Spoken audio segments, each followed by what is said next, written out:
आप देख रहे हैं सत्यहिंदी.com। एक नजर अब तक की सुर्खियों पर। ओडिशा के भुवनेश्वर स्थित Kalinga institute of industrial technology यानी KIIT में नेपाली छात्रा की आत्महत्या के मामले को लेकर नेपाल की संसद में जमकर हंगामा हुआ है। संसद में विपक्षी सांसदों ने इस मुद्दे को उठाते हुए नेपाली छात्रा की आत्महत्या और प्रदर्शन कर रहे छात्रों के साथ कथित बदसलूकी पर हंगामा किया। छात्रा की आत्महत्या के मामले में हीला हवाली और इसके बाद प्रदर्शन कर रहे छात्रों पर कार्रवाई को नेपाली सांसदों ने गलत बताया है। इसके साथ ही संसद में नेपाली छात्रों के साथ नस्लीय भेदभाव का मुद्दा भी कई सांसदों की ओर से उठाया गया। नेपाली सांसदों ने इसे शर्मिंदा करने वाला घटनाक्रम बताते हुए अपनी सरकार से इस पर कड़े कदम उठाने की अपील की है। दरअसल आपको बता दें कि इंडियन एक्सप्रेस के एक रिपोर्ट के अनुसार भुवनेश्वर के Kalinga institute of industrial technology यानी KIIT में बीते रविवार को 20 वर्षीय नेपाली छात्रा प्रकृति लम्साल की संदिग्ध परिस्थितियों में मौत हुई है। छात्रा ने कथित तौर पर आत्महत्या की है और इस घटना ने नेपाली छात्रों में आक्रोश भर दिया और उन्होंने विरोध प्रदर्शन शुरू कर दिया। वहीं प्रदर्शन कर रहे छात्रों के साथ विश्वविद्यालय प्रशासन और सुरक्षा कर्मियों ने कथित तौर पर दुर्व्यवहार किया और इतना ही नहीं, करीब 500 नेपाली छात्रों को विश्वविद्यालय से भी निकाल दिया गया।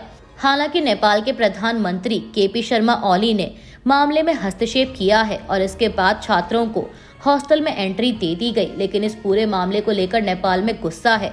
नेपाल के विपक्षी सांसदों का कहना है कि प्रकृति लम्साल की आत्महत्या के मामले में नेपाली छात्र विश्वविद्यालय प्रशासन से जांच की मांग कर रहे थे। इस दौरान विश्वविद्यालय के कुछ कर्मचारियों ने उनको धमकाया और नस्लवादी टिप्पणियां की। इसे बर्दाश्त नहीं किया जा सकता। छात्रों पर नस्लवादी टिप्पणी के मामले में नेपाल की संसद में खूब हंगामा हुआ और भारत से कड़ी कार्रवाई की मांग की गई है। बता दें कि नेपाल में सोशल मीडिया पर एक वीडियो भी वायरल हो रहा है जिसमें विश्वविद्यालय की 2 महिला कर्मचारी कथित तौर पर नेपाली छात्रों के खिलाफ आपत्तिजनक टिप्पणी करती दिख रही हैं। केरल में खौफनाक रैगिंग का मामला सामने आया है। मीडिया रिपोर्ट्स के मुताबिक तिरुवनंतपुरम के एक सरकारी कॉलेज में 7 सीनियर्स ने एक फर्स्ट ईयर स्टूडेंट के साथ 1 घंटे तक मारपीट की और उसे थूका हुआ पानी पिलाने की भी कोशिश की। ABP के मुताबिक कॉलेज प्रशासन ने इस मामले में सभी 7 सीनियर्स को सस्पेंड कर दिया है और पुलिस ने भी केस दर्ज किया है।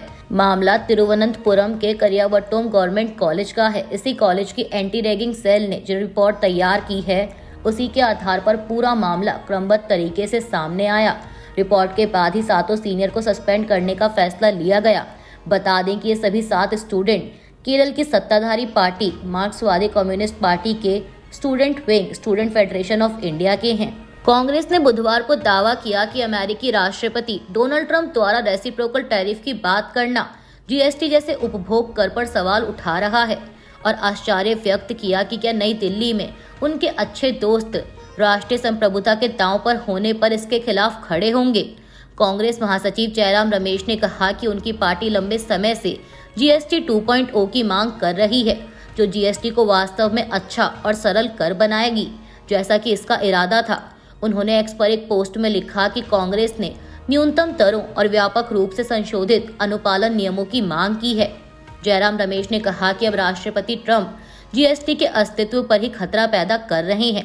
अपने मूल ढांचे के अनुसार GST आयात पर लागू होता है लेकिन निर्यात पर नहीं।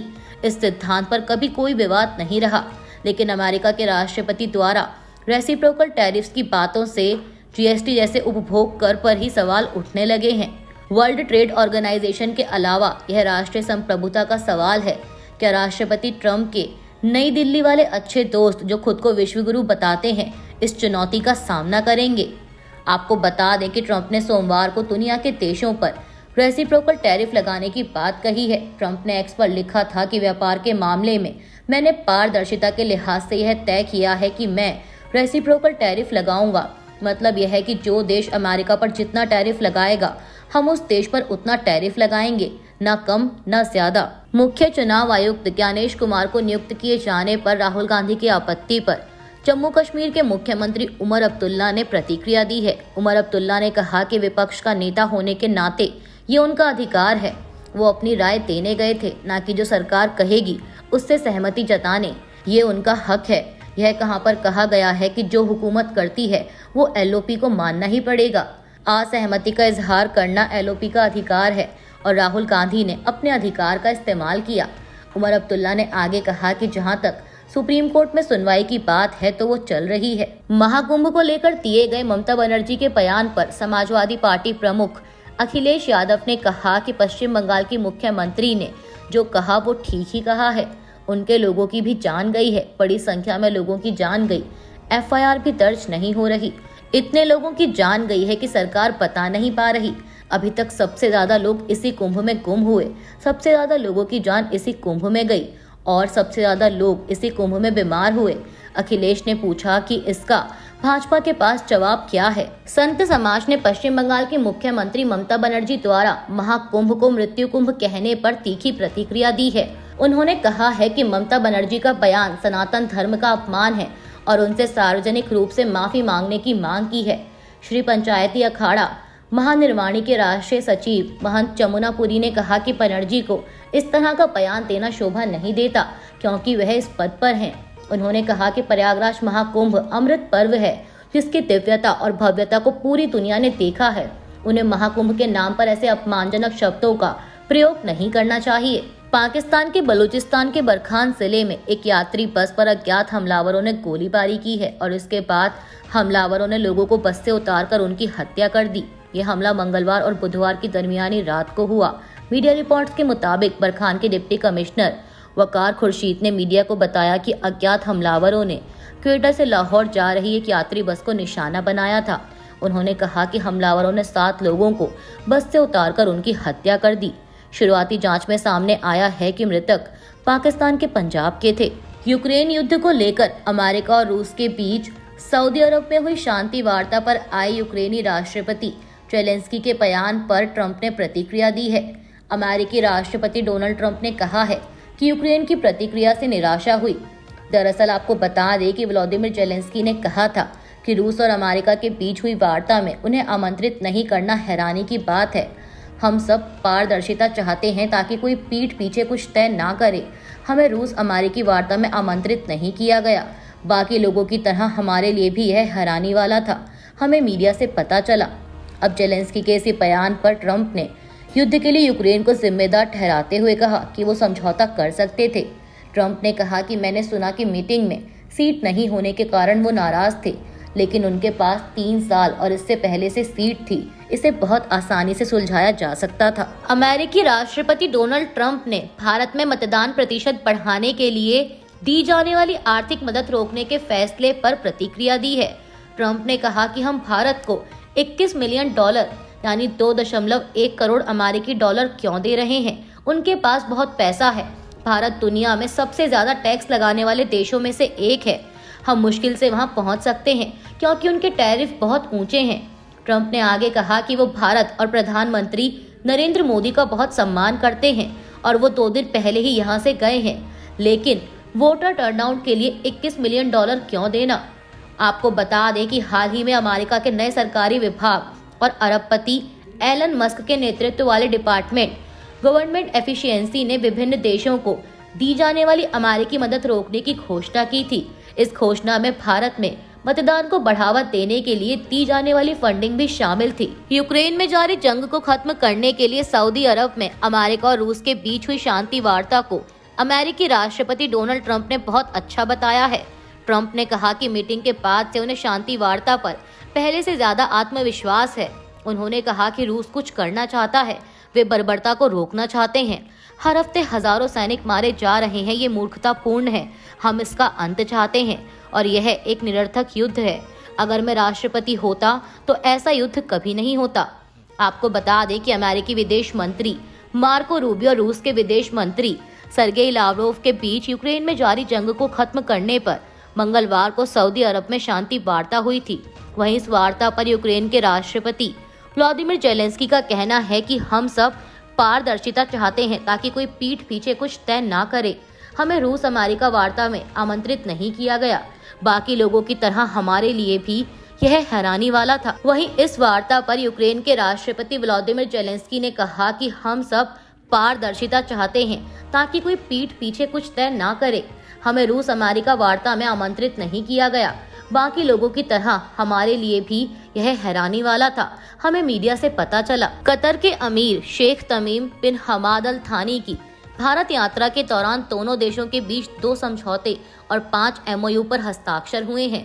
भारतीय विदेश मंत्रालय के प्रवक्ता रणधीर जायसवाल ने दोनों देशों के बीच हुए अहम सौदों की जानकारी दी। एक्स पर दी गई जानकारी के अनुसार कतर में कतर नेशनल बैंक में भारतीय UPI के संचालन पर सहमति बनी है। दोनों देशों के बीच 2030 तक द्विपक्षीय व्यापार को दोगुना करने और Bharat Qatar free trade agreement की संभावना तलाशने पर सहमति बनी। भारत में कतर इन्वेस्टमेंट अथॉरिटी खोलने पर भी सहमति हुई है। साथ ही कतर ने भारत में $10 अरब का निवेश करने का वादा किया है। भारत की गिफ्ट सिटी में कतर नेशनल बैंक की शाखा खुलेगी। कतर के नागरिकों को भारत का ई-वीजा देने की शुरुआत की जाएगी। इसके अलावा द्विपक्षीय रणनीतिक साझेदारी स्थापित करने पर सहमति बनी। दोहरे कराधान से बचने के लिए समझौते में सुधार पर सहमति बनी। साथ ही आमदनी पर टैक्स के संदर्भ में प्रिवेंशन ऑफ फिजिकल इवेजन पर भी सहमति बनी है। दोनों देशों के वित्त मंत्रालयों और सरकारों के बीच वित्तीय और आर्थिक सहयोग को लेकर MOU पर हस्ताक्षर किए गए। सेंट्रल पोल्यूशन कंट्रोल बोर्ड यानी CPCB ने प्रयागराज महाकुंभ में तटों के पानी के स्तर की जो रिपोर्ट नेशनल ग्रीन ट्रिब्यूनल को सौंपी है वह डराने वाली है। 9 से 21 जनवरी के बीच कुल 73 अलग अलग जगहों से लिए गए सैंपलों में पानी को नहाने योग्य तक नहीं माना गया। इस मामले को लेकर विपक्षी पार्टियां तो पहले ही केंद्र और राज्य सरकारों पर निशाना साध रही हैं, लेकिन अब शंकराचार्य अभिमुक्तेश्वरानंद ने भी इस मामले में सीधे सीधे सरकार को दोषी ठहराया है। शंकराचार्य ने बताया कि उन्होंने पहले ही इस मामले को उठाया था, लेकिन सरकार और प्रशासन को इससे कोई मतलब नहीं। शंकराचार्य अभिमुक्तेश्वरानंद ने कहा कि ये बात नेशनल ग्रीन ट्रिब्यूनल ने कुंभ के आरंभ होने से पहले ही बता दी थी। उन्होंने कहा था कि गंगा और यमुना की धाराएं स्नान लायक नहीं हैं। उन्होंने कुछ निर्देश भी जारी किए थे कि आप ये काम कीजिए। खासकर शहर से मलजल के जो नाले उन धाराओं में मिल रहे थे उनको दूर करने के लिए कहा गया था, ताकि लोगों को स्नान के लिए शुद्ध जल मिल सके, लेकिन ऐसा कुछ भी नहीं किया गया। शंकराचार्य ने सरकार पर निशाना साधते हुए कहा कि कहा जा रहा है कि हमने बहुत सारी व्यवस्थाएं कर दी, लेकिन जो मूल व्यवस्था करनी थी कि लोगों को स्नान के लिए शुद्ध जल मिल सके वो तो नहीं मिली। हमने ऐसे वीडियो देखे हैं जिनमें लोग सीधे वहां के पानी में मल दिखा रहे हैं। गंगा मैया की पवित्रता में तो कोई बाधा नहीं है, लेकिन उनका जो भौतिक स्वरूप है वो अगर मलयुक्त है तो इसका दोष सरकार को जाता है। यह करोड़ों लोगों की आस्था के साथ, उनकी भावना के साथ और उनके स्वास्थ्य के साथ खिलवाड़ है। अमेरिकी प्रतिभूति और विनिमय आयोग यानी SEC ने अमेरिका में एक संघीय न्यायाधीश को बताया है कि कथित रिश्वतखोरी योजना में गौतम अडानी और सागर अडानी के खिलाफ शिकायत की तामील के लिए उसके प्रयास जारी हैं, जिसमें भारतीय अधिकारियों से सहायता के लिए अनुरोध करना भी शामिल है। SEC ने गौतम अडानी और सागर अडानी के खिलाफ शिकायत की तामील के प्रयासों के बारे में न्यूयॉर्क के पूर्वी जिले के संयुक्त राज्य जिला न्यायालय के न्यायाधीश निकोलस क्रॉफिस को मंगलवार को मामले को लेकर अब तक की स्थिति का अपडेट दिया। SEC ने कहा कि गौतम अडानी और सागर अडानी दोनों भारत में स्थित हैं और SEC द्वारा उन्हें वहां तामील कराने के प्रयास जारी हैं। अभी के लिए बस इतना ही। बाकी की खबरों के लिए जुड़े रहिए सत्यहिंदी.com के साथ। Copyright disclaimer under Section 107 of the Copyright Act 1976. Allowance is made for fair use for purposes such as criticism, comment, news reporting, scholarship, and research. Fair use is a use permitted by copyright statute that might otherwise be infringing.